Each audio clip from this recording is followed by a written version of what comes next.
welcome to What Is My Podcast About? My name is Keith Ramsey, and as always, I am joined by Matthew Grace. Hello. And Peter Akerley. Hello. So, we sit down fortnightly in this podcast, and we just try to see if we can figure out what to make a podcast about. It's been a bit of time. We have actually managed to get 500 downloads in total since doing this, but we still haven't figured it out. Maybe one of the 500 downloads will give us an answer. Hopefully. But before we do move into some of our normal stuff, we do actually, sadly, have a correction I do want to address. Perfect streak is broken.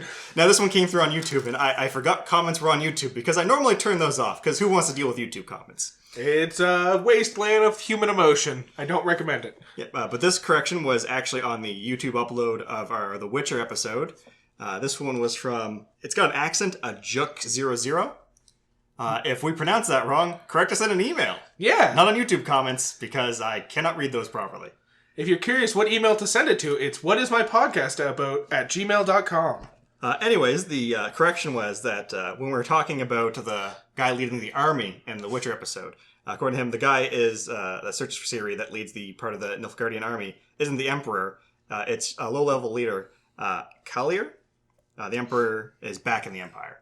So that fixes the whole issue about us confused about why he looks so different. Again, it's been a while since I read the book, so we did goof on that one. Yes, we got that one wrong.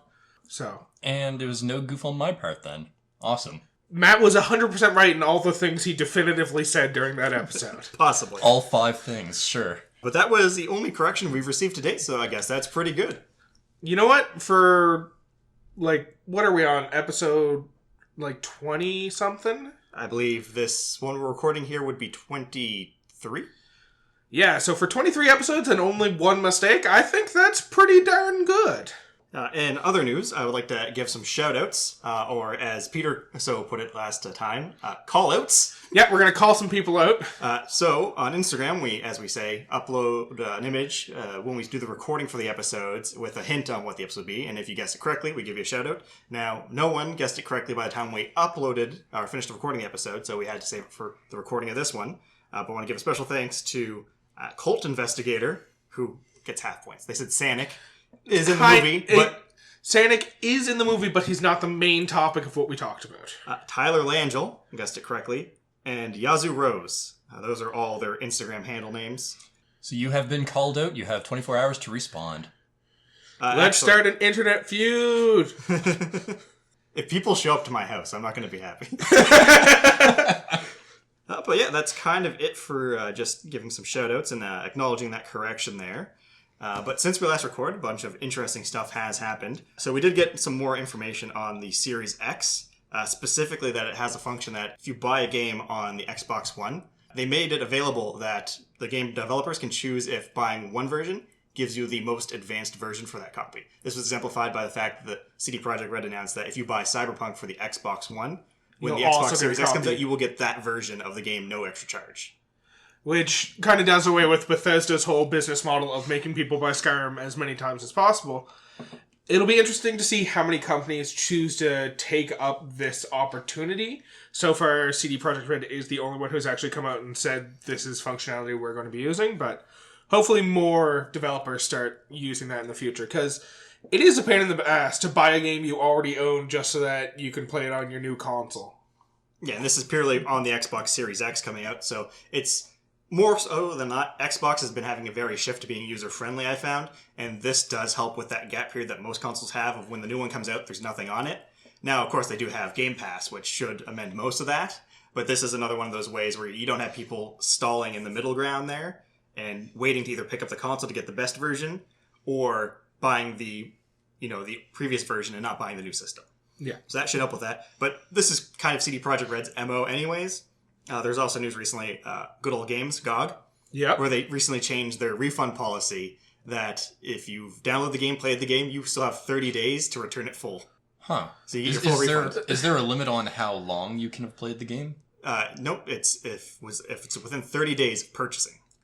Oh. Now, so they do have in the clause that they do have some the right to decline based on circumstance, but overall it's just within 30 days you can return it. Okay. Essentially, it's an open door for scumbags to crawl through, but try not to be a scumbag and buy a game, play it for 30 days, and then return it. Now, try and be a decent human being and only return games that you don't actually like. Something they did mention in that thing too, because they're all about, being on the user side of things. They did mention that keeping in mind that just not liking a game is not necessarily always the grounds for returning it. If you played it and you got already through it, sometimes it's better to do a review than just to return it because it hurts the whole system. They did that whole spiel. Are there going to be people that exploit it? Most likely. Yeah. Given the environment, I don't see it going horribly. No, I think CD Projekt Red are really good people, and they're GOG. Most people tend to kind of respect what they've got going on, so hopefully people won't try and take advantage of this situation that they've kind of put themselves in, and it'll actually, where it's designed to benefit the players, hopefully the players try not to take advantage of that. Yeah, and... Because I know that's one thing that's a real pain in the ass. Like with Steam, I bought a game that just didn't fucking work, and just couldn't return it, couldn't do anything about it. And it's a real pain in the ass when you buy a game and you can't get a refund for it. So the fact that GOG is kind of going out of their way to try and make that possible. Like good old Fallout 76, where even if you bought the quote-unquote physical copy from store, you couldn't return it because it was just a little cardboard disc that had a download code. Yep. Yeah. I'm very much looking forward to seeing how this plays out. There most likely is going to be some amendments to this, possibly, but I think for the most part it might go relatively unchanged. Another thing that also ended up happening as well, Animal Crossing got a direct since we last recorded, which I'm just more excited for the game. Yeah, that game looks fantastic. You can now jump in the game. As everyone knows, you can place items outside. We've seen a bit more about how it's going to work for crafting, so your items will be destroyed. Very Zelda-esque system for items. On top of that, you get to choose where everything's on your island when it starts off. So when people move in, you choose where they move into. When shops are set up, you choose where. So that's going to remove a lot of the frustration of, I set up this nice flower patch and put some, ground decals on to make a walking space. Oh, someone decided to build their house right in the middle of it. Yeah, it'll be a lot more convenient and easy to kind of build around. Fuck you, Velma. On top of that as well, the Final Fantasy VII has a demo now. There's a demo? There's a demo, playable demo of the opening, the reactor mission, essentially, at the beginning of the game. So, if you haven't played that yet, like Matt, apparently, download that as soon as you can. I've got to play that. Matt, I can excuse you from the rest of the podcast if you like. I can understand. Yeah, me and Keith will just record this one, and you just play some Final Fantasy VII. That's going to have to hold me over until I get through Persona 5, or when that comes out. I don't know, I'm more excited for Final Fantasy VII. Because Final Fantasy VII now looks like what it looked like in my mind when I was younger playing it. Yeah, I watched the trailer for it when it was first announced, and in my head I was like, this doesn't look that different than the game did when I was a kid. This is exactly how I remember it. And then I went out and saw gameplay footage of the original. I was like, oh no, they actually completely changed the game, and it just now fits with what my memory holds it as. Now, fun fact, the demo was actually released the day that they originally announced for the release of the game. It's kind of fitting. Yeah, so they gave us something on that date, yeah. even though the game got delayed. It covers the whole reactor mission. We did get some confirmations, though, that the game is going to just cover the Midgar section, but it's been expanded with extra stuff.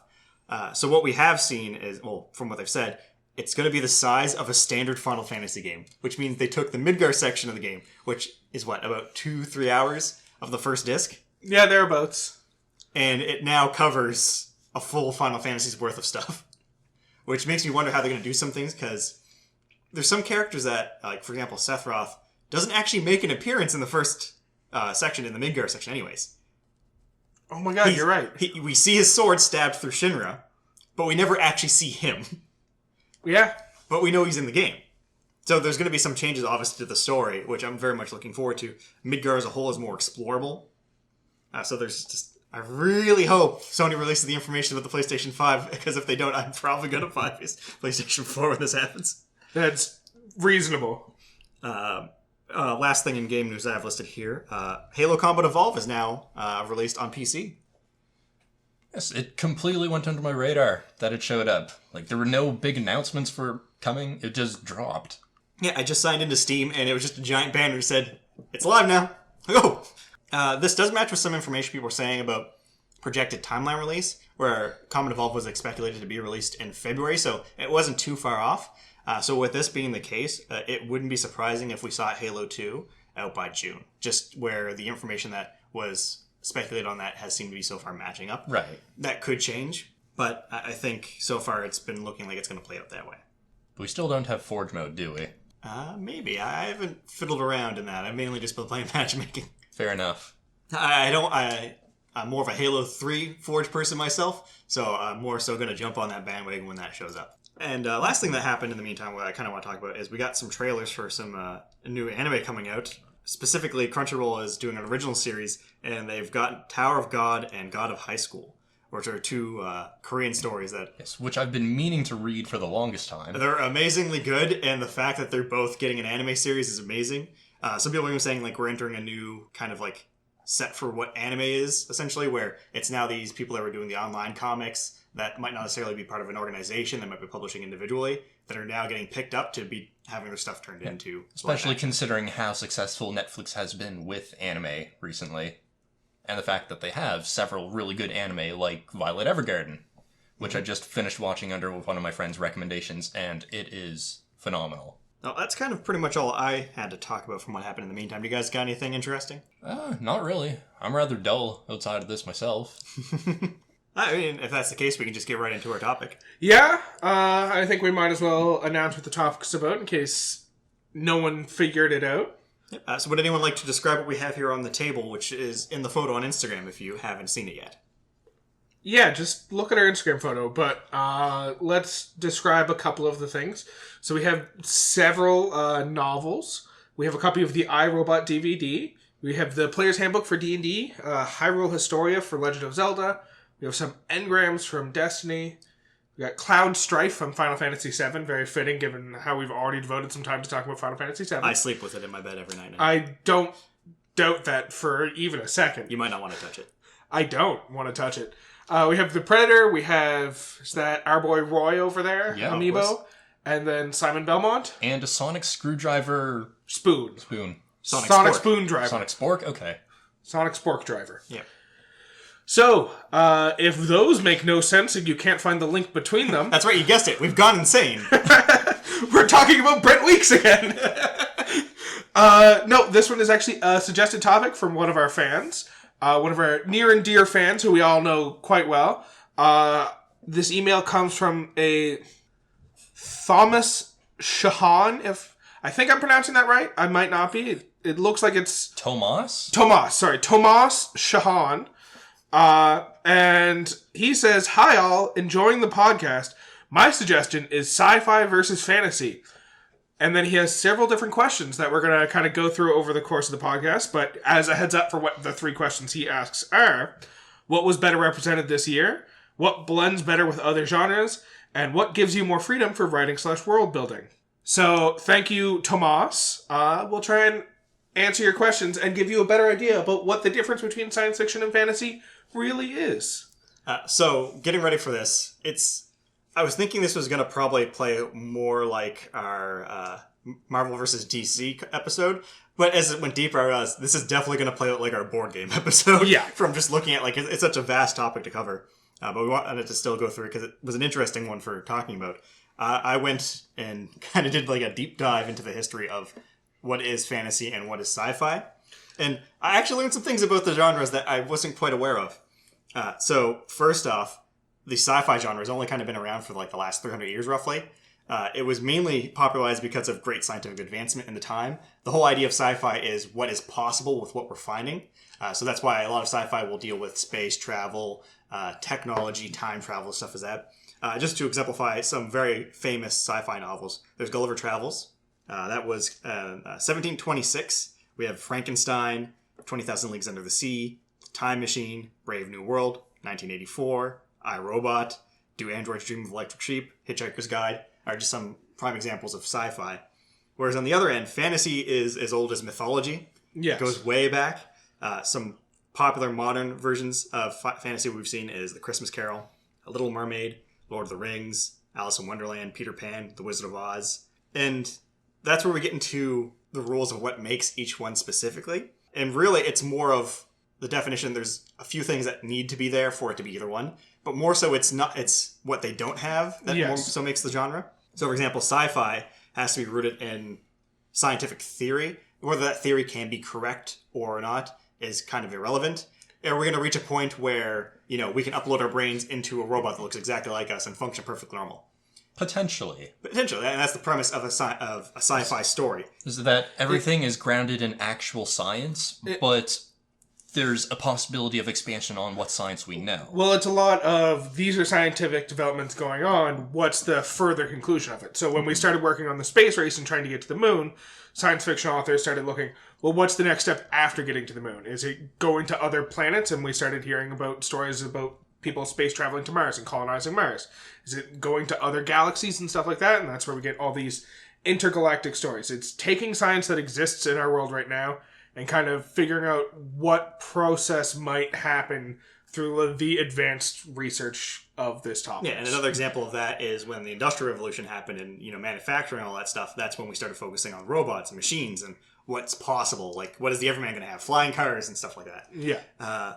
Another interesting thing about sci-fi is a lot of technology ends up getting theorized from sci-fi too, and then created. Well, it works kind of in a circular, cyclic fashion where science happens. Based on that science fiction is like, well, what's the next step after this? Where could this go? And then based on that science fiction, scientists are like, that's a really cool idea. How could we build some science around that? And they end up getting inspired by science fiction and actually developing new technologies that were originally theorized purely within fiction. Like Nike's self-tying shoes. Or Crystal Pepsi. Yep, both of those things. Now, on fantasy is a bit more complicated. Yes. Fantasy has had eras specifically, and we're currently living in what is the Tolkien era of fantasy.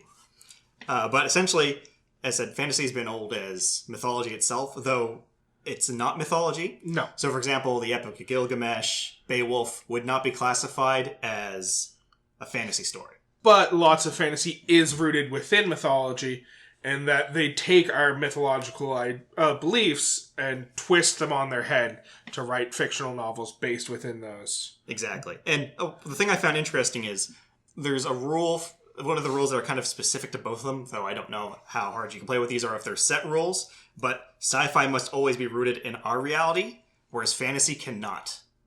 So if it's a story that's not in our reality, essentially, it's debatable if it's fantasy, because the rule of fantasy is it's got to be essentially an altered world, altered rules.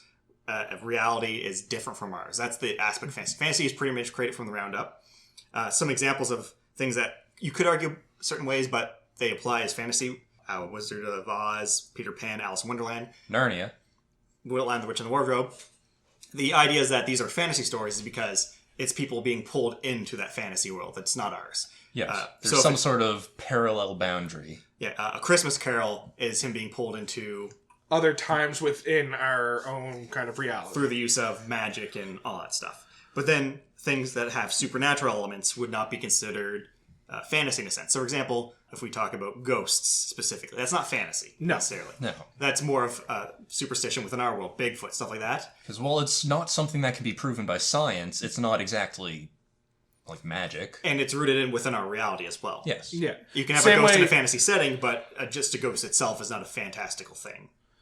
Same way as if you had like superhero stories set within our world or anything like that, it's not fantasy because it's still based within our real world. Whereas if you have super fantastical beings set inside a fantastical world that's not ours, then it very quickly does become fantasy.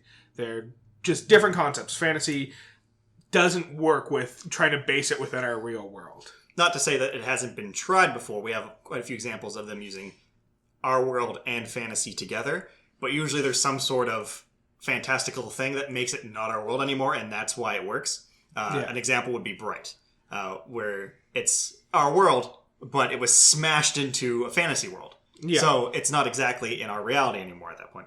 Another good example is the Shannara Chronicles, which is kind of low-key in our world, yes, but not really. Because all of the set pieces are there of the old structures of our buildings, our highways, which I always enjoyed because reading through the books, you have no idea until much later on in the series that, wait, this is actually our world because of just the way everything's described. Important to note, there are definitely air quotes around our world in that context. Yes. Yeah, well, again, like, if it was just our world and there was fantasy elements there, that's where you get into a weird zone, but I don't think I've seen something like that specifically. But all of these ones that we've mentioned here are our world getting thrust. Like, essentially, it's you remove the person who gets thrust into the fantasy world, everything got thrown into the fantasy world. Yeah. But also, I could be mistaken since it's been years since I've read all the Shannara books, but I think the magic came to that world that the stories take place in, which is mostly, quote-unquote, our world. I think it came to this world from some sort of demonic dimension or such. Yeah, so it was a dimension that essentially Smash cut it in there. Pretty much. So that's how things like that kind of get around with the rule of it needs to be its own world, but you can kind of loosely put it into our world. You also find examples that, like, feel like they're breaking this rule, where it's, like, a fantasy world hiding behind our world, like Harry Potter and stuff like that, where, like, surprise, our world's always been fantastical at the same time, but once again, it's too much of a corruption of our world for it to still be considered our world. Exactly. When you tweak with the rules of the world to have a background thing, that automatically means it's not our world anymore. Yeah. Whether you want to pull a whole, like, devil's truth concept on it, where it's like, you can't prove a negative. Yeah, it's like, you can't say, we can't prove that wizards aren't actually a thing. True, but that's not our world that we live in. Yeah, we don't live in a society where wizards are a thing. And at the same time, they do kind of warp into, like, pocket-like dimensions and thing, which add to the fantastical world. Yeah. Now, if all of a sudden a wizard apparated into this very room and proved the existence of the wizarding world, then it would become a non-fiction story. Oh, then it'd be autobiographical. Also, very quickly, this sonic spork would turn into a weapon. If a wizard warps into this room without saying, how do you do, I'm attacking him before asking questions. Probably the safe thing to do. I can get behind that. Alright. Now, one thing I did want to talk about, which is, there is one series that stuck out in my mind, which is one that kind of plays fast and loose with these rules, and that's Star Wars.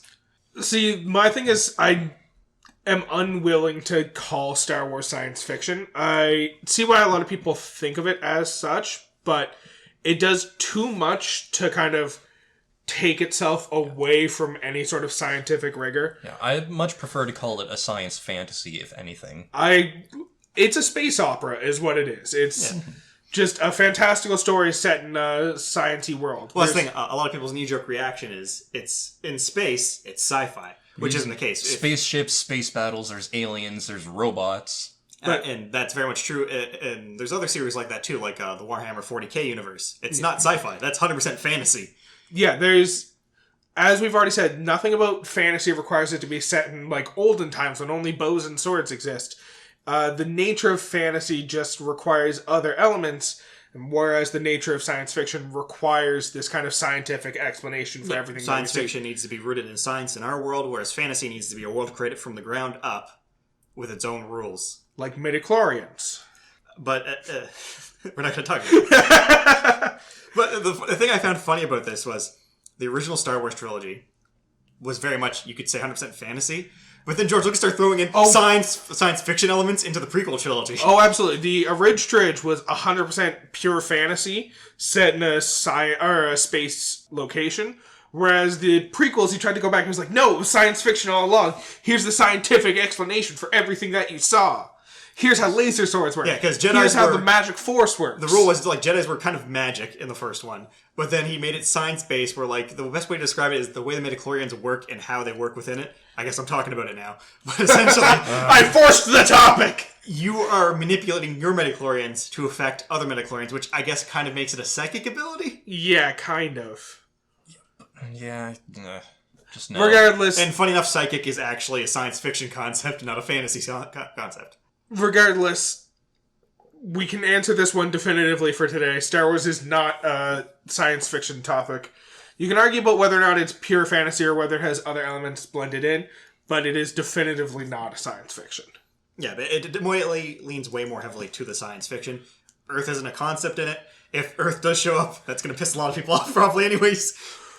Oh, if they show up on Earth in, like, episode 10 of the Star Wars saga... It'll be during the time of the dinosaurs. It's exactly. long ago. Well, they show up on Earth and it's, like, 1976, and like, hey, it's a long time ago now! It's like, no, go fuck yourself. I mean, to be fair, Soul Calibur 4 crossover with Star Wars puts it into about the 1800s? Yeah, because Yoda and Darth Vader, yep. Yeah. Alright, so... Our topic was not Star Wars. We're not talking about Star Wars. There is one other thing I just wanted to talk about as well. Fantasy, as I've mentioned before, has eras. And we're very much in the Tolkien era, which Tolkien kind of, everything you think of as fantasy now was pretty much defined by Tolkien. Like, the concept of elves and dwarves existed in other contexts before Tolkien. Tolkien straight up invented orcs. Also, even though dwarves and elves both existed, he completely redefined how we think of them. Like, the long, gangly, perfectly charismatic creatures who are old as time. Live in the forests. Yeah, that's 100% Tolkien. That is not how elves were originally. Yeah, before that, elves were kind of like just forest tricksters. Yeah, they were like forest nymphs that tricked and fucked with people. Dwarves were like almost like goblins that lived under mountains, and now they've become this noble race of warrior crafters. Yeah. Yeah, 100% all kingdoms. 100% all Tolkien's doing. That's how we think of those different races. And as I've said, and this is the one that like blows people's minds so much, orcs are 100% Tolkien's creation. Like, a lot of people think, oh, that's something he took from other places, like he did with elves and dwarves. Nope, he was just like, what if elves, but evil, and then not elves anymore? There you go, orcs. But what about the evil elves? Yeah, Tolkien didn't have any drow. Nope, he did not have drow. He had orcs. Orcs are drow. Pretty much. But I feel like they're a lot better placeholder for a villain if you need one. Yeah. But yeah, there's pretty much everything about fantasy we use now is because regardless of how you feel about the story, Lord of the Rings as a whole just drastically changed the genre. Whether some people think that's for the better or the worse, it's really hard to say. Well, I mean, Yeah. it's hard not to accept the fact that Lord of the Rings had such a huge impact on fantasy going forwards, considering how widely accepted it was, and how in-depth all of the background for that world is, and how fleshed out everything is. Well, my favorite part about all of this is that Lord of the Rings started as Tolkien's, I think it was his, like, nephew or something wanted a bedtime story to him. So Tolkien just invented The Hobbit as a story to tell his young relative. I'm not 100% certain it was his nephew. But yeah, he invented The Hobbit as a story to tell, and then really liked that world, so wrote a story set in the future of The Hobbit, which is where we got the Lord of the Rings trilogy, and then went back and was like, nah, let's build this world up even more, and wrote the Silmarillion. And then his relative actually made or wrote The Hobbit. Yeah, actually, like, rigorously wrote out the Hobbit story that he had been told as a kid. Yeah, and that's the fun thing too, like, because Tolkien is very well known for, like, his passion was, like, you know, language and cartography and all that stuff. So the fact, like, he probably had more fun just building this world than doing anything else within the storyline. Yeah. Because, like, yeah, they're good stories. Is he an amazing writer? I can, like, a lot of people don't get into his stuff because it's kind of very dry. There is humor in there, there's jokes.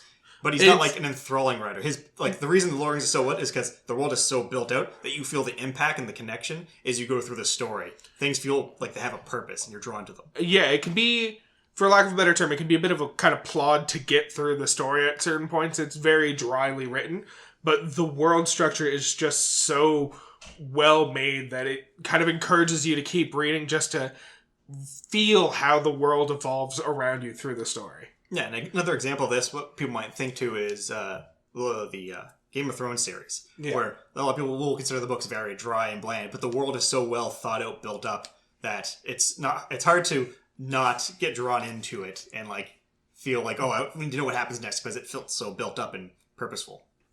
Well, it's one of those situations where, like, you hear some authors talking about their kind of world building with regards to stuff like this, and they talk about how, like, they created a world and then just kind of release characters into it, and instead of thinking, I want this to happen, they thought, what would this character do in this situation? And when the world's built to that degree, the story just kind of starts writing itself at a certain point. And maybe it doesn't write itself as a good and interesting story, but it kind of, a lot of the situations resolve themselves because you know how different characters would react based on different biases that have been built into them by the way the world has been kind of created.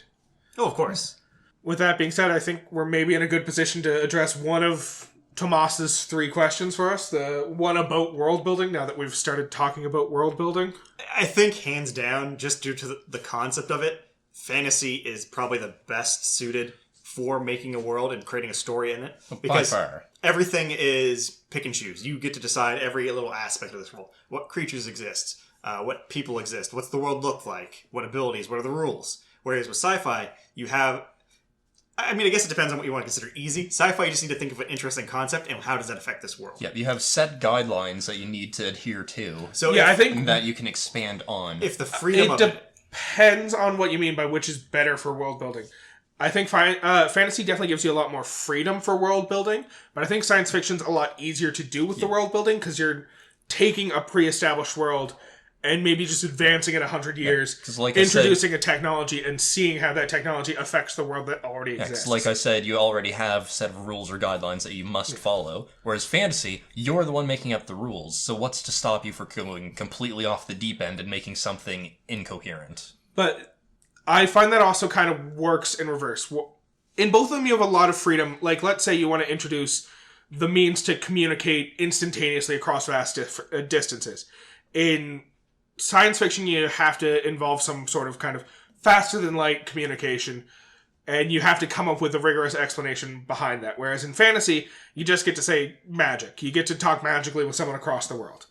And there's kind of upsides and downsides to both of them. In fantasy, it's a little bit easier to explain why that works, but the more you kind of just use that hand-wavy, it's magic explanation, the more it kind of detracts from the story. Like, I'm sure we've all read some form of fantasy where it just kind of is, you end up asking yourself, if this magic exists, why didn't they solve all of their problems with it beforehand?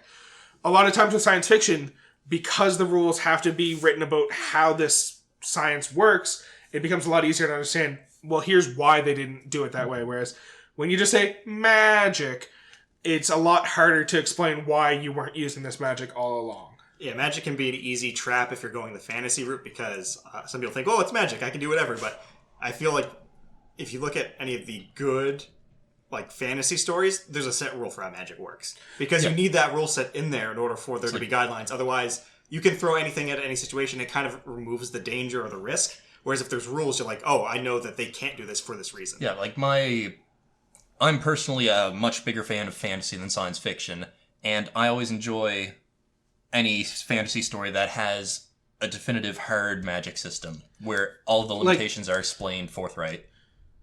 Like, my favorite example would be Aragon, the Inheritance Cycle series, where their magic is based off of what is known as the Ancient Language, which, its name, plot device, or plot point for later on, has been lost to time, because the magic in that world works. If you know the name of something in the ancient language, you have control over it. And doing some sort of task through the ancient language, through the use of magic, requires an equal amount of energy from you. So, you want to kill someone? Sure, you could cast some complex spell in the ancient language and shoot someone 100 feet in the air. Sure, but how much effort would that take you to do physically yourself? That would probably kill you, unless you had the strength of a dragon. I'm not going to get into it right now, but for similar examples of hard magic systems that are very clearly laid out with specific rules, listen to me go on a fucking fever dream in our episode about Brett Weeks. I go into deep details about different hard magic systems, and the reason I really like those books is because of the fact that they go out of their way to explain how magic works in that world and all the different limitations and capacities available to magic users. So, just kind of, anytime a fantasy writer, because I have definitely read books where the fantasy writer just kind of uses magic as like, I've written a situation and I don't know how to resolve it. I'm going to say the character did some powerful magic that no one really understands. It immediately starts taking me out of the story, because every time they're in a difficult situation, it's just like, they're going to do some powerful magic that no one really understands, and that's just going to be the solution to this problem. There's not really stakes when you don't set limits on how your world works, which is why I tend to prefer science fiction, just because of the fact that, given that it's based in our real world and using technology that is theoretically possible, and most science fiction authors, or at least good science fiction authors, also try and go out of their way to explain how the magic works, or not how the magic works, how the science works behind their science. It's not just, it's super advanced technology, but here's how that technology is supposed to work. You end up finding a lot less of those holes of, this problem's automatically solved because of the technology we have available to us. It's a lot more of, because of the technology available to us, this problem's solved, but it creates this whole new problem. Yeah, and that's a thing. Like, magic is very much make or break. Now, at the same time, I don't feel like it needs to be very specific either. just having a clear correlation of X equals Y if you do it. A lot of stories have recently gone to the thing of, oh, well, there's a deep cost to using any magic. And usually they don't give an exact reasoning of what it will be. But it's like, oh, you have to give something of equivalence. And sometimes, like, a person will, lose a limb because they cast a spell. Or they'll start coughing up blood because it caused damage to them. That's fine, too, that you realize, oh, there's some rules to it.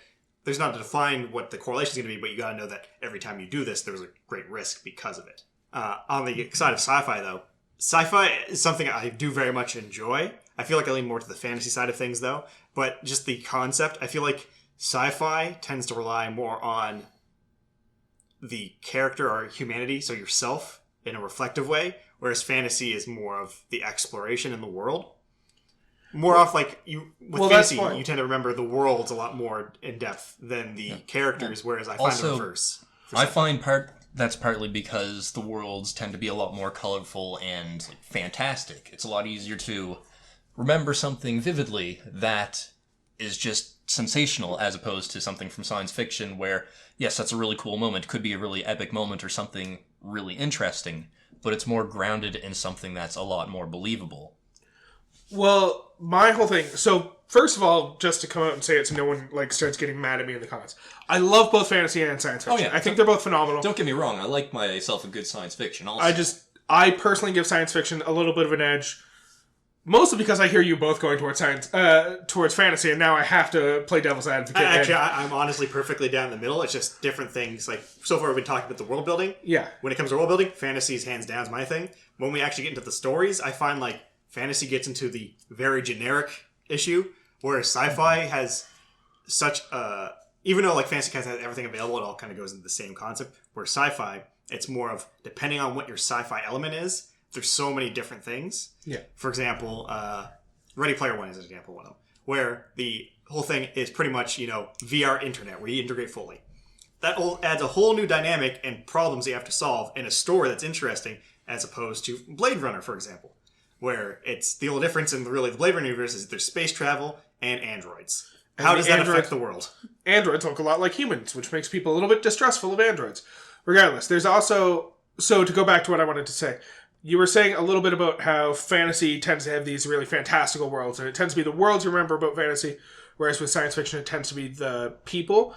I completely agree with that. It does lead to my main issue with fantasy, which is most fantasy novels that you'll read, or not most, but a significant amount of fantasy novels that you'll read have to be based around an outsider as a protagonist, because it can't be someone who's perfectly comfortable in the world, because they won't marvel over the cool things that the author wrote that they want you to marvel over. So they have to take someone from either a completely different world, like Narnia's Earthlings traveling into Narnia and experiencing the Narnia. Alice in Wonderland, Wizard of Oz concept of normal person's hold in a fantastical world to be the inn. Yeah, so that you have someone here asking all the questions of why does that work? Why is the caterpillar drinking tea? So you have an audience standing asking the questions for you, whereas with science fiction, I find that because of the fact that it's so close to the world we're from already, you don't really need a character who's an outsider explaining the story to you, because it's close enough that all the things you don't understand already, or all the things you do already understand, act as enough of a basis that the things you don't,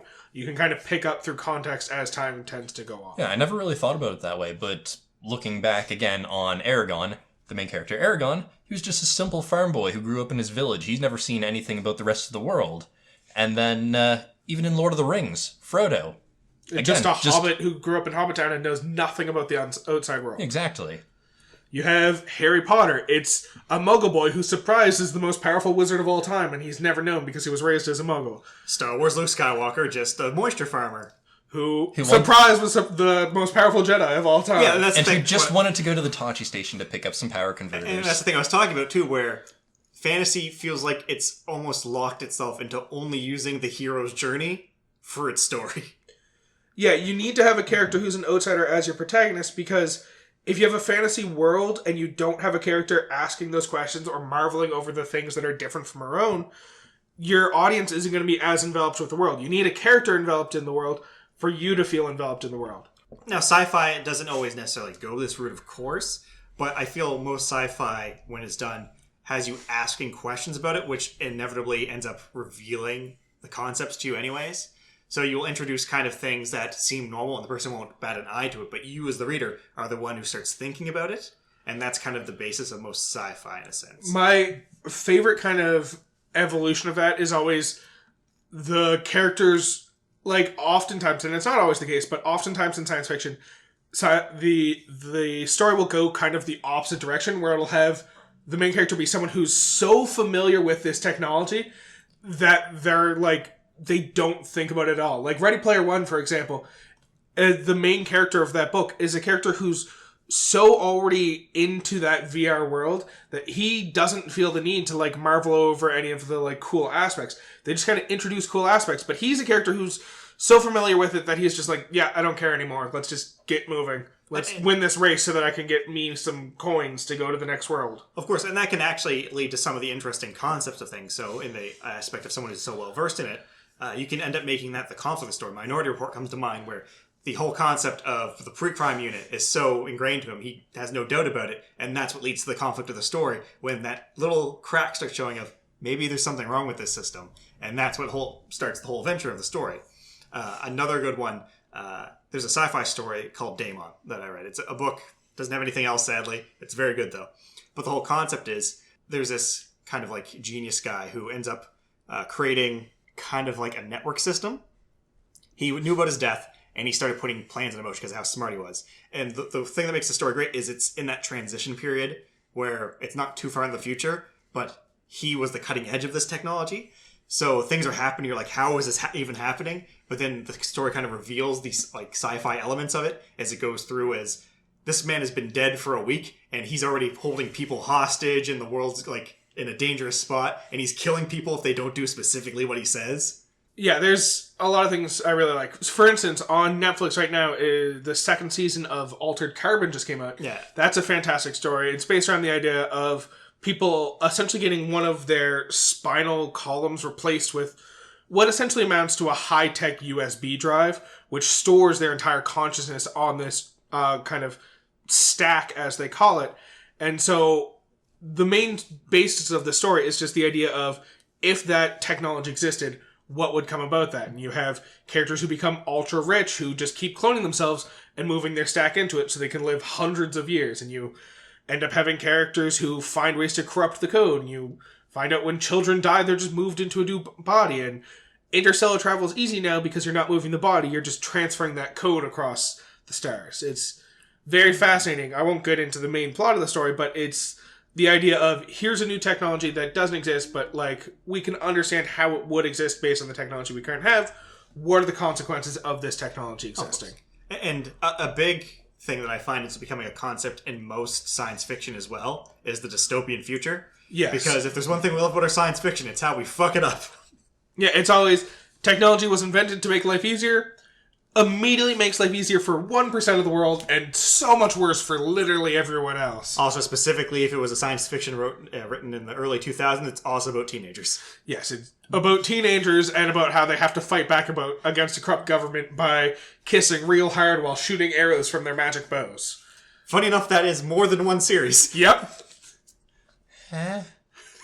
Because I know you were clearly going for Hunger Games, and I was thinking 300. Oh. Yep. Oh, not 300, 100. 100. Also kind of accurate to Divergent as well. A little bit. Oh god, talk about series having the same plot over and over again. I think the real truth is that teen drama fiction always has the exact same goddamn plot. I'm just saying, you rarely see that storyline in a fantasy story. No. They're not too upset about each other because, like, I got a fucking magic sword, look at this. Hey! But I guess, going back to the question, which one's better for doing world building? For my type of world building, it's 100% fantasy. Once again, I gotta go back to my statement of, it depends on what you mean by better for world building. If you mean gives you more freedom for world building, then absolutely fantasy. If it makes it easier to build a cohesive world, absolutely science fiction. Yeah. Oh, of course. And really, if you, for example, you play Dungeons & Dragons, yes, you're doing fantasy, but really you're kind of following the rules for sci-fi when you're doing it, because there's fantasy that already has guidelines in place, and you're just kind of picking and choosing. So really the concept of how they work kind of matches, but fantasy does give, if you take those guidelines off those training wheels, it's just an overwhelming amount of diversity in what you can do. Yeah. Matthew? Yes. I have to agree that I think that sci-fi is really good for story building.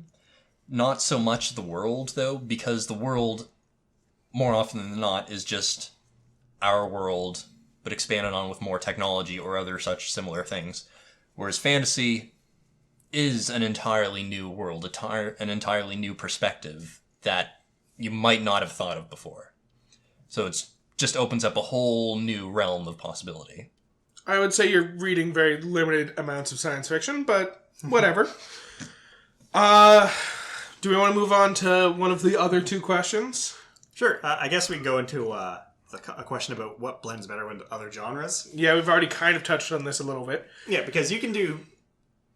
I don't think there's a limit to what you can do specifically, because all of them can kind of work. I guess historical fantasy, even though you use like medieval stuff, there's no historical fantasy in a sense. Yeah, I guess historical sci-fi might be a little fucked too. Historical timeline. Both of them. Timeline is a good one. Both of them, I think, make sense with alternative history as opposed to historical itself, just because of the fact that, as we said, historical fantasy only really makes sense if you have a pre-established fantasy world and you're going to the history of that. That's fantasy, which you can do, but is weird. And historical science fiction just becomes regular fiction at a certain point because, I don't know. Well, historical science fiction, as Matt put, timeline works really well, where it's them traveling back in time and altering things. And they go really in depth with how their time travel thing works and the negative consequences related with it. Yeah, essentially they're photocopying themselves every time they do it. And every time they do it, there's more and more errors with their body. I recognize that. I don't fully consider that one to be historical, though, because even though aspects of it take place in history, the bulk of the story is set in the future, and you have to look at it at the way... How do I describe this? The way the Avengers describes time travel, where they say that even though you're going to the past is your future. So even though they're traveling to the past, it's still the future for us, because you have to go forward in time to be able to go back in time. And if you look at it in the really wishy-washy timey-wimey way, even if you're traveling from the future to what is currently our past, I still consider that to be a story set into the future, not a story set in the past, because you traveled to the past. Yeah, but from a reader perspective, it is a journey to the past. It's to the present or the future for the characters actually in the story, but to everyone outside of that perspective, that is a story of history. And to be fair, in the timeline concept there, that specifically has that they can't alter the past. Even though they do a bunch of things, the past still happens the exact same way that is talked about in the beginning. Okay, in that case, yes, that would lean more towards historical. Yeah, like science fiction. Case in point, the timeline movie where they find the sarcophagus where the guy is missing an ear. There's like, oh no, someone damaged this beautiful sarcophagus, like chipped off his ear. Nah, he loses his ear. He's actually when he goes Gerard back in Butler's time. character who lost his ear in the light. I guess the only difference is the legend says she dies, but she lives, which... To die later, I guess. Yeah. But Sure. Beyond historical, though, I'd say they all blend fairly well with other genres. The only thing that it's really hard to do is blend the two of them together, but like, for instance, for a mystery, it's very easy to set a mystery novel either in a fantastical world or in a science fiction-based world. I'd say actually for mystery it would be easier to set it in science fiction. It could, but if you know the... It depends on the way you build your fantasy world. It's easy enough to kind of build a mystery around how... I suppose if in your fantasy world you have set rules to what's possible. There's also, I can't remember the name of it offhand, but there is actually a very famous detective storyline that's set in a fantasy world, which is kind of like fantasy, but in our, technological point. So they have cars and all that stuff, but magic exists. So it's kind of like story. It's kind of like Bright, but if it was a mystery story.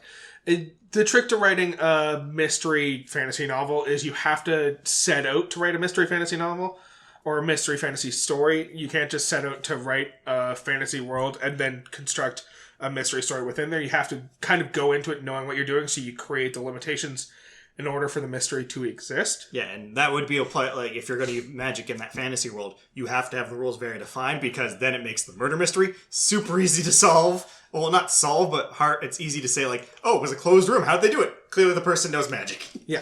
Teleported. At the same time, like, you want to go about, like, horror. Horror is easy to set in science fiction. You just have to introduce one weird element, which is some sort of alien or some sort of robot AI that's gone Aliens, crazy. predators, Resident Evil. Disease. Exactly. Fantasy, very easy to create a fantasy horror story just because of the fact that you end up creating this idea of a monster that destroys fantasy creatures or something like that.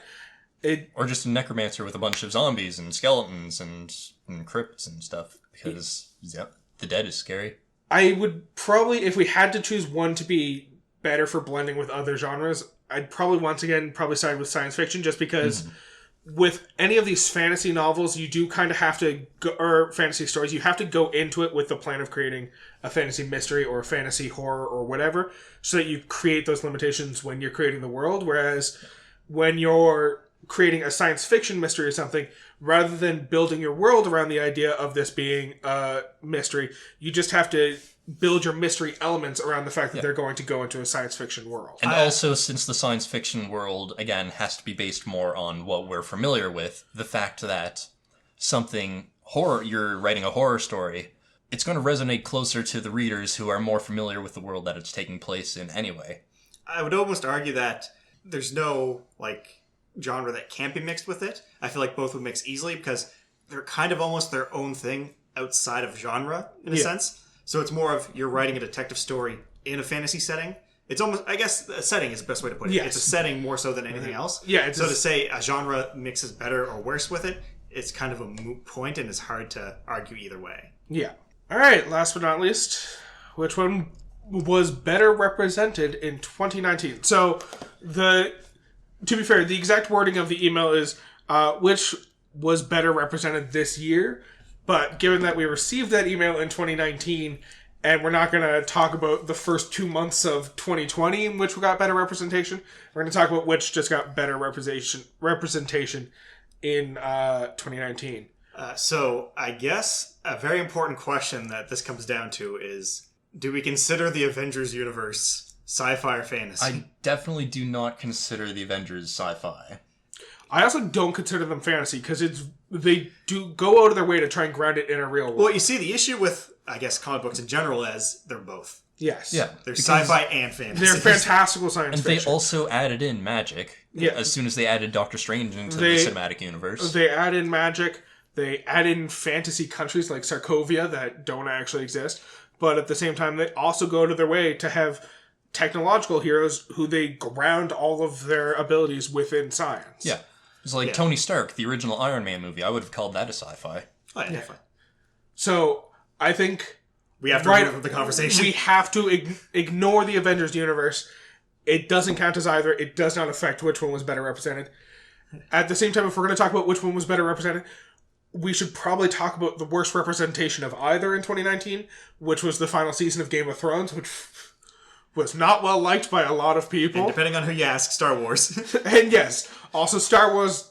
So they both got some rather lackluster representation, but I also think they both got a fair... God damn it, I don't want each one of our discussions today to end in both, but also kind of this one. What are your guys' thoughts? Well, in terms of Game of Thrones, we all know that I haven't done much with Games of Thrones aside from watching Games of Thrones. There are many Games of Thrones. Great Games of the Throne. That's why you win or you die. But I just watched summaries and such. But from my outside and very limited perspective, I think the ending wrapped up fairly well outside of a couple things that I took issue with. Sansa, hate her. Fair. So let's think about this, because there was quite a bit on either end. Like, we had, Ad Astra released. Terminator Dark Fate, Alita Battle Angel. Yeah. So I think most of those did bad, though. Yeah. I don't think movies did kindly for either one of them in 2019, honestly. I mean, again, arguing whether, depending on who you ask, with Star Wars, but if we talk purely on what made money, well, then it goes to fantasy because of Star Wars pretty much on its own. Yeah. But again, this is purely in the movie cycle of things. So which was better represented, not necessarily which made the most money. Within the movie cycle of things, I think, Star Wars made more money, but I think... We're definitely leaning more towards sci-fi. We saw a lot more sci-fi movies come out in 2019 than we saw fantasy stories come out. So I think science fiction just got more representation in movies, so by default it has better representation. Yeah, because we got a lot. We got stuff like, Men in Black as well. Came out. Not the greatest. So it's like, a lot of sci-fi came out, but I guess to be fair, on the same side, when you have more stuff coming out, the more stuff's going to show as bad. Yeah. Oh, I'm just scrolling through Google at the movies that came out that are considered sci-fi. And there's a whole lot of stuff that wasn't great. List them off for me, because I cannot remember pretty much any sci-fi movie that came out this year. So the ones we've already mentioned, there's also Gemini Man, the Will Smith movie. There is Code 8, The Color Out of Space, Glass, Happy Death Day to You. That wasn't sci-fi. Was it? I don't understand. I Am Mother was good. I Am Mother, yeah, that's a good one. Spies in Disguise. Yeah. Doom Annihilation. The Lego Movie 2. I mean, I'm willing to give it that one on the sci-fi side of things because we know for sure that the Lego Movie takes place in our world. Yes, and it's sentient Lego. Okay, all right. So, do you consider it a child's love science? All right. So, I think in movies we have to kind of tip the hat towards science fiction. Oh yeah, we also had Gemini Man, Brightburn, Godzilla. Yeah. Which a lot of people wouldn't consider sci-fi off the top of their hat, but it is because the whole reason for Godzilla existing is purely science. Nuclear energy. Regardless. Don't worry about the psychic humans and the space... I guess aliens, humans... I guess Mothra's the one thing that kind of throws a wrench in that, but fuck it. Regardless, I think as a pure numbers game, we have to tip the hat towards science fiction for getting the better representation in 2019, at least with regards to movies. I can't think of much with regards to TV shows that came out fantasy-wise. And once we start talking about books, there's just too much to keep track of. Yeah, that's a hard number to say on either end. Although for TV shows, I think we do have to give a shout-out to The Witcher. Although that came out early 2020, or was that the end of 2019? Didn't it start coming out 2019? Oh, it might have come out in like November or December of 2019. It would have all dropped at the same time it is Netflix. Let's take a quick look. Oh, yeah, 2019. Hey, all right. So yeah, got to tip a hat towards fantasy at least a little bit. I guess it's just kind of where we're at culturally right now with regards to society, where people tend to be a little bit more concerned with the real world, I suppose, and are less concerned with these kind of fantastical worlds that people create. So movie studios aren't exactly interested in spending all the money to CGI a fake world in when they can set something in our real world. And if I'm not mistaken, didn't Black Mirror Bandersnatch also come out last year? Yeah, I think that was early 2019. And that was a really good example of like a pretty cool concept with a sci-fi. Yeah. So, unless anyone can think of any compelling arguments against, I think we have to go for sci-fi being better represented in 2019. Yeah, because as much as I want to, aside from The Witcher, I can't really think of too many other notable things that came out. Yeah, there was quite a bit of sci-fi that came out specifically, but with fantasy it was a little bit here and there. Which, I mean, to be fair, fantasy still hasn't, I feel, fully worked its way into the mainstream. No. As well. Like, there are big fantasy things. Again, Lord of the Rings movies, Harry Potter series. But it's more of a big storyline that kind of comes in and then kind of just finishes. And it's not so far inspiring a lot of stuff. It's hard to build a kind of cinematic universe around a fantasy story. And that's where all of pop culture is at right now. Trying to build something where they sell you one ticket and get you to buy 20 more. That being said, another little hat tip towards fantasy, have to acknowledge. The 5th book in Brent Weeks' Lightbringer series came out in 2019, so that's another fantasy moment. I got mixed stuff, but Blade Runner was the 2022? Or I thought it was 2049. 2049, that's the one, yeah. Yeah. I enjoy it. I'm a big fan of Blade Runner. Blade Runner is, even a lot of people want to say it's bad in some aspects, it's still a very influential thing in the sci-fi genre. Very much in the same way that a lot of things that were set for fantasy were done by Tolkien. Just like the works that inspired Blade Runner and Blade Runner itself just drastically changed a lot of what sci-fi is. Yeah, absolutely. So, does that answer your questions, Tomas? Let us know. Shoot us another email. And if you disagree with us, also shoot us an email. Now, I do want to find out something from you guys. We've talked a lot about, just the concept of fantasy and sci-fi. Are there any that stand out to you specifically in either genre as being really good or really bad? So there's one concept that is Oh, fuck, I think this might actually be an example of historical science.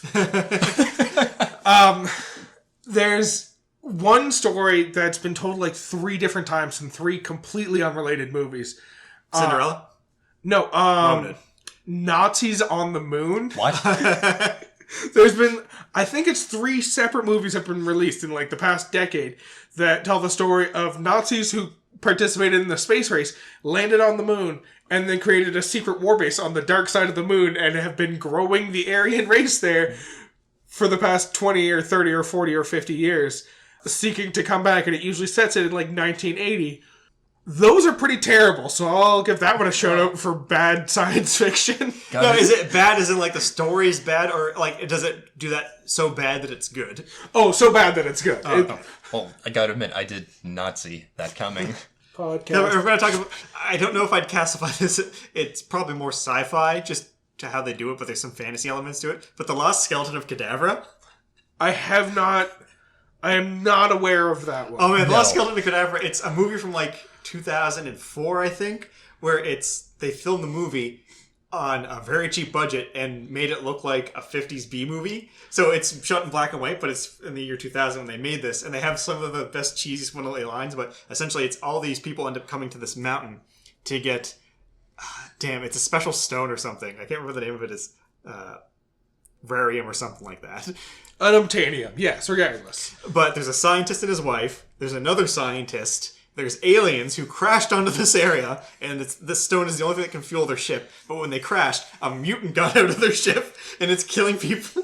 And there's some classic lines where the forest ranger is walking around. And he's like, man, there's been a lot of mutilations. Wait a second. Mutilations. Mutant.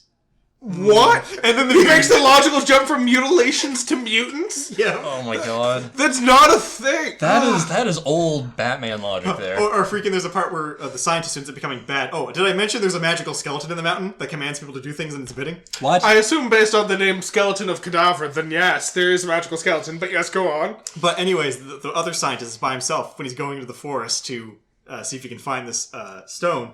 He ends up encountering the forest ranger, and he's like, oh, just be careful when you go into the mountain of Cadavra. There's apparently curses up there. And he's like, ha ha ha, I'm a scientist. I don't believe in anything. And then just walks away. I don't believe in anything. Oh, that's spectacular. And then, like, whenever anyone's doing science, you see clearly in the background, like, a Science for Kids kit that was opened and put all this stuff down. That's amazing. Or another one that I really liked was like, it's not easy being the wife of a scientist. You know, a scientist's wife. Oh, it's If you so haven't watched bad. Lost Skeleton of Cadavra, you probably should. It's a pretty good movie. Oh, it sounds terrible. A terribly great time. Exactly. All right, Matt, do you have any examples of fantastic or terrible or so bad they're good fantasy or science fiction stories? Since you both kind of went the way of science fiction, I'll go fantasy and breach the ocean of anime with one particular series which decided to poke fun at the whole new quote-unquote isekai genre, which is in another world, where this one was the hero is incredibly overpowered but incredibly cautious, something along those lines for the title. Does he push his glasses up and they make a sparkle? He doesn't have glasses, but he's Is he a vending machine? No. What? No. I was recently reading an isekai story about a guy who gets reincarnated as a vending machine and lives his life upgrading. Go on, Matt. It was amazing, let me tell you this. It knew full well what it was doing. It was just poking fun at all of the isekai and how just generic they all are. Poking fun at generic names, generic hero name, generic hero name, generic hero name. This guy looks interesting. And he's incredibly overpowered, can one-shot everything, but decides to go overboard and make sure a level 1 slime is dead by using all of his most powerful attacks to make sure nothing is left. And it's just amazingly well done. Sorry, what was this called again? It was something like, here, let me actually look up the actual title. It is Cautious Hero. The hero is overpowered but overly cautious. Cautious. Gets its point across. Yep. Summoned by a goddess to save a world that's on the brink of destruction by a demon lord. And as all in isekais, the main character is summoned in, and they're really powerful for whatever reason. This guy's really powerful. And yeah, he solves everything. But, just the way it goes about it, you think just by reading the synopsis that it's going to be absolutely terrible, but no, it embraces its simplicity and what it's making fun of and just runs with it. I have recently gotten into the world of reading isekai stories. My favorite is the one I read... Well, not my favorite, but the most recent one I've discovered is... Me and Matt, you were talking about how you were watching it just before we started recording this. Bofuri, I'm afraid of taking damage, so I'll max out my defense instead.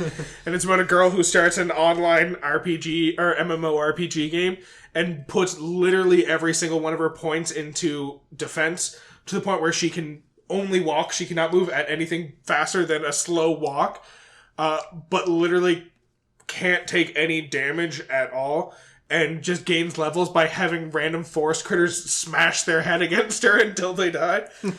It gets to the point where the creators of the game have to set out a patch to change the way defense works so that she isn't the most overpowered creature in the entire world because of her dumb fixation on not taking damage. It's a fun way to build a character in a game. She kills a poison dragon by biting it because it destroys all her armor and weapons with poison.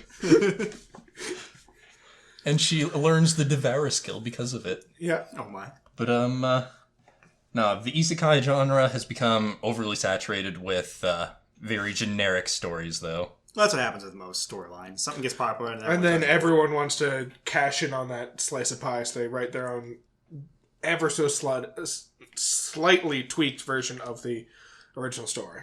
I'm trying to think, like, if I had to pick a fantasy story or universe that's probably my favorite, it's I think I lean more towards Fire Emblem. The Fire Emblem series is probably my favorite fantasy. Yeah, I can see that, just because of how drawn out, or how fleshed out the world is, and all of the different characters, and how they just interact with each other and the world. I mean, Pokemon's pretty yeah. high up there, too. My favorite series, I've already mentioned it a couple times, Aragon and the Inheritance Cycle. Do I have to say my favorite series, even though I already forced us to do an episode on it? Say It's it. the Say Lightbringer series by Brent Weeks. What about sci-fi, though? Probably sci-fi. It's tough because I want to say Ender's Game because I really enjoy that series, but also Orson Scott Card's kind of a piece of shit, and I feel weird acknowledging Ender's Game given the fact that he's kind of a piece of shit. But I do love the books enough that I'm willing to look past the author. So yeah, I think I'm going to go with the Ender's Game series. Me, it's probably 100% Mass Effect. Though I do quite enjoy sitting down and watching Blade Runner every so often. But Mass Effect by far. That's fair. Would you consider Back to the Future sci-fi? Oh yeah, 100%. Back to the Future, then. Cool. I'm going to amend my answers. My favorite science fiction is Star Wars, and my favorite fantasy is Star Trek. Let's get a whole bunch of people fighting on the internet. I was about to go. Speaking of Star Trek, though, that's one of those interesting things where I feel like it's, even though you would classify it as sci-fi, I don't think I'd ever see anyone describing it as a genre aside from just Star Trek. Yeah. It's one of those things that's gotten so big and past itself that it's how so other people describe other genres. Someone will write a story and they'll be like, it's reminiscent of Star Trek, eh? Well, I think we answered Thomas's questions. Oh, that's how you pronounce it. Thomas. Oh. Thomas. That or I had a stroke. No, I think Thomas is right. Thomas sounds right. Sorry, Thomas. Thomas Shahan. Shahan. Thomas Shahan. Now, just before we do a wrap-up here, of course, just like always, or as we've started doing, I'm just going to check the Instagram here, see if anyone correctly guessed the episode. Nope, no one has guessed the episode yet. I am not surprised. But if someone does manage to guess it before the episode goes live, I will make sure to put you in the Instagram image when it goes live on YouTube and all the other podcasting stations we use. And you'll get the shout out at the beginning of the next episode after that. You will be called out once again. The gauntlets will be cast. Yeah, but this one does go live on the 9th, as you listening will know. Yes, if it is currently the 9th or later, then you are perhaps listening to this. And if you're listening to this and it is neither the 9th nor any time after the 9th, how the fuck? What? I'm confused now. How are you listening to this before the podcast has gone out? Time travel. We discussed this. It's Keith editing the podcast. That's who's listening to this right now. It's me listening to us talk about this. Yeah. Yes. Now, before we do go, we did have quite a few comments on YouTube of all places, I guess. Oh, God. We're going to have to start delving through our YouTube comments, aren't we? So I'm just going to go How many through bots? At least one. Well, let's take a look. So we're going to go from the oldest to the newest. So, for our first one, this one was actually on our Toy Story 4 episode by Bank Pattinson. Nice channel. You have a new sub. Did you check smoozus.com? You should. Grow your channel. Yep. I trust him. I'll click on that. Next one we have from Alan Wazowski. Wazowski. Yeah. And he said, nice podcast on our Stranger Things episode. Next we have Trap Country on our Witcher episode. Oh. Sorry. Are you listening to our podcast on our podcast? Maybe. Is our podcast about listening to our podcast? Is our podcast about Inception? Ooh. But anyways, Trap Country, big up on the Witcher episode. And then, for the last comment we have, this one was on our Sonic episode that just went up. And the comment is, here before 10 subscribers. Please make more. I would love to be friends. And then they gave us an emoji with big eyes. Oh, thank you. And their name is just a period. Mysterious. Just want to throw this out there. We do not want to be friends with you. What? Matt has more than enough friends. He's having trouble keeping up with some of his friends right now. Just came in I and know, bragging. because I never see Matt outside of us recording these podcasts. He was bragging about hanging out with his friends when he showed up. Imaginary friends. You should have seen the way he threw his scarf over his shoulder. And now he's throwing my books around. He doesn't even value your friendship enough to take care of your things. Anyways, thank you to everyone who wrote a comment. Write more, we'll read them out. Probably. I only trust one of you so far, and I hope to hear more from you again, Bank Pattinson. And maybe tell me more about this website of yours. Anyways, you can find our podcast at all major podcasting areas. If you download Spotify, iMusic, Podbean now. There's a lot. I don't check all of them. So maybe we had comments on other things. I need to figure out how to look at those. Yes. Another note, if you have an idea of what our podcast can be about, you have a comment you would like to read off, a correction, or just want to get your name possibly read off, you can send us an email. Email is whatismypodcastabout@gmail.com, as words are normally spelt. You could try to hit us up on YouTube. There's no guarantee that we will see those comments in a timely fashion. I'm going to be honest, I might have let my good friend Bank Pattinson go a month before I read off his comment. We'll do our best to read your YouTube comments, but there's no guarantees that they will be read off. I am now watching the comments in YouTube. I don't like to, but I will. So, yep, you can, if you have any suggestions of episodes, you can also leave them in the YouTube comments. We might come across them a little later than intended, but we may get to them. Speaking of God damn it. next episode, do you guys know what our next episode's going to be on? Well, I believe soon it's your birthday, Matt. Oh, I know what next episode's going to be on. Oh, right. Anyway, yeah, I suppose I know what our episode's going to be about. And if I do say so, it's going to be quite an adventure. So I certainly hope you guys really try your hardest at figuring out what it's going to be about. And, just one last thing before we go. Good things come in threes. Why don't you speak normally? What is with the fucking limericks? That was not a limerick!